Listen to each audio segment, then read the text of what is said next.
Welcome back to CT Sports Now on the Vantage Sports Network. Time to talk some professional women's hockey. And that's why we've brought Anya Battaglino of the Connecticut Whale, part of the National Women's Hockey League. Welcome. Thank you so much for coming. Guys, thanks for having me. I'm so excited. We are thrilled to have you here. Tell us about the Whale, where you play, and a little bit about this NWHL. When can we see you play? Great. So I play for the Connecticut Whale.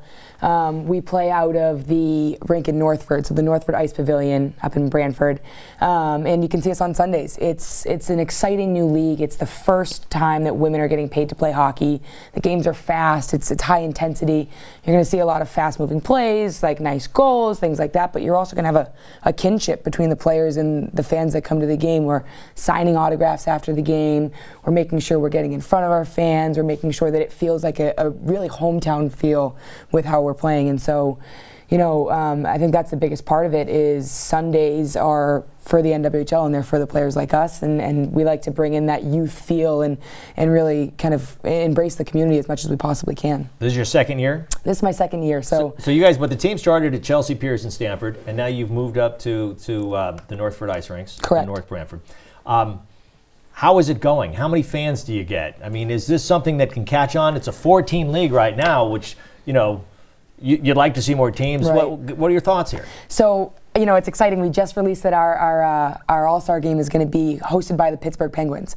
So these small things are happening, and it's cool. Yeah, it's very cool. Yeah. So we haven't had a home game yet. So for us, it's who are we going to bring in? In Stamford, we were getting 750 people. So now we're moving to an even better area, being Northford, which is more central. The rink is bigger. We can hold 1,500. So we have our home opener on Saturday, and you know, I couldn't be more excited to get on the ice and just see what the reception is going to be from the community. So TBD on what our average size is, but it's growing, you know, pretty quickly, and we've heard from, you know, the commissioner and now with the Pittsburgh Penguins and things like that, you know, maybe we move out that way and maybe we connect with Pennsylvania because it's booming out there too. So women's hockey's catching on for sure. I'm excited about it. So when people go to see this is professional hockey, as you say, first ever paid professional women's league, the difference between the pro game and the college game from your days at BU? Right. So for me, I think it's speed. It's got to be speed. You know, you go out on the ice and you have 23, 22 kids that are, you know, playing in college, and then you get to this pro league and it's the top two on every single one of those teams, or you know, one or two. Some teams aren't even represented. So to that point, it's a faster game.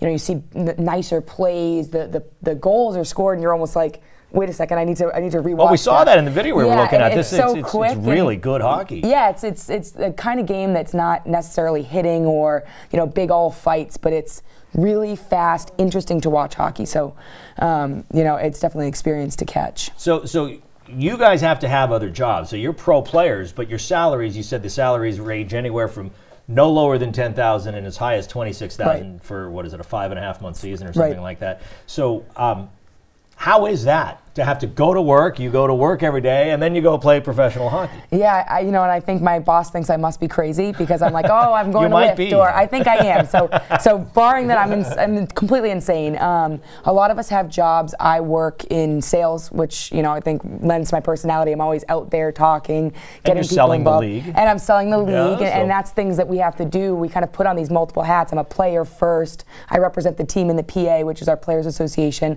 And then if I can talk to somebody about the NWHL and get them excited and involved, I'm going to do that too.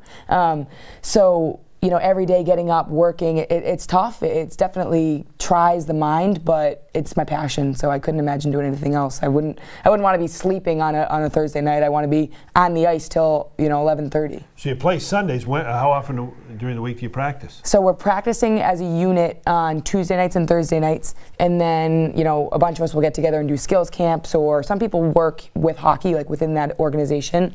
So, you know, they'll be on the ice a lot more frequently. I personally am not. So I lift on, you know, Monday, Wednesday, Friday. So it different. Like everyone has their own schedule. It's a little bit different. Let me expand this just a little bit because I'm seeing more and more younger girls playing hockey.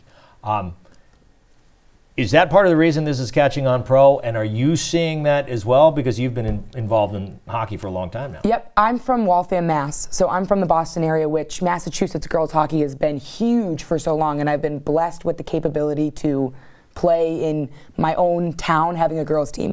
which is a lot of people don't have that experience. They play boys hockey their whole life, which I also did, kind of subsidized both.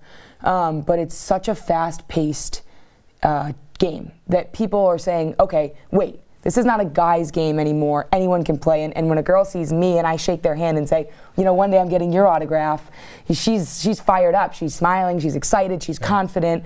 And, we see that women and little girls are playing sports for so much longer now, which just lends to, a more confident kid and a more poised adult and somebody that understands teamwork and hard work and all these things. So I think to that point, I think that as the women's game kind of flourishes, the youth game is going to get bigger, and then with more girls in the stands, we're going to get bigger too. So it's a marriage between two growths. It's really, it's unparalleled to watch. Well, it's great that you're here talking about it. Let's get people out there watching and more girls playing.